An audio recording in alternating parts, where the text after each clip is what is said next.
period called Baroque painting. And if you look at Baroque pictures, what makes these pictures Baroque is that there's lots of stuff happening all the time. You see big battles with horses, and half the horses in frame, half the horses out of the frame. There are a lot of big gestures. It's not a period where people sit down and have their portraits painted like this. There's always a lot of activity in these Baroque paintings, and I think it's the same in Baroque architecture and in Baroque music. Yeah? If I say, for example, if I say a couple of composers' names, let's see if you know them. If I say Vivaldi. Yes. Yeah, you know Vivaldi? Vivaldi was a typical great Baroque French composer. And what was really typical about Baroque composers is that mostly they wrote for their own instruments, right? Today we have composers who write for big symphony orchestras, they write for clarinets, and for violins, and for all types of things. But very specific to Baroque music is that most often the composers wrote for their own instrument. I will tell you about the violin for the story, okay? Actually, among those instruments which are introduced here, is the only one which survived through the French Revolution, through the Pole Revolution. Even the Russian Revolution. And it's very particular. It's a violin that they made in Cremona, in Italy, in 1675. This violin was made by Francesco Ruggeri, is another important Cremonian maker. And maybe we can play just me and Lutz and Luca. And so you will see what it is exactly. The role of the violin in this. We will play for you a short piece. So by the way, I'm Russian. and the role of the lute, which is, have you heard about something called basso continuo? Have you heard about this? It's a technique. It's a technique with the French Revolution. It died with the French Revolution, exactly. As everything. So you're really lucky to have us here today.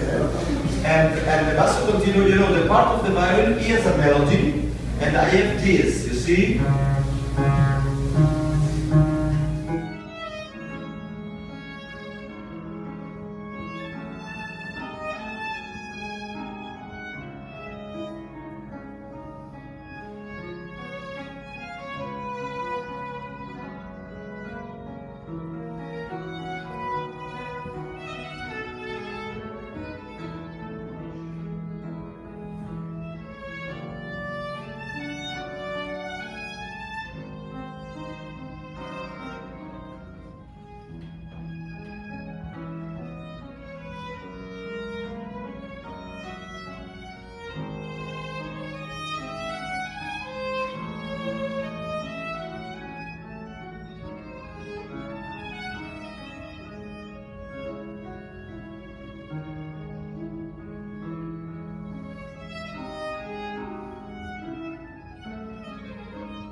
Then became in Europe the lute, and then became this very big instrument over here. And it was the same thing with this instrument. They came with an instrument which was played with bow, and it probably looked like more like a guitar than this instrument does. And then, going into exactly the years that Columbus sailed over here the first time, there was the first Spanish pope.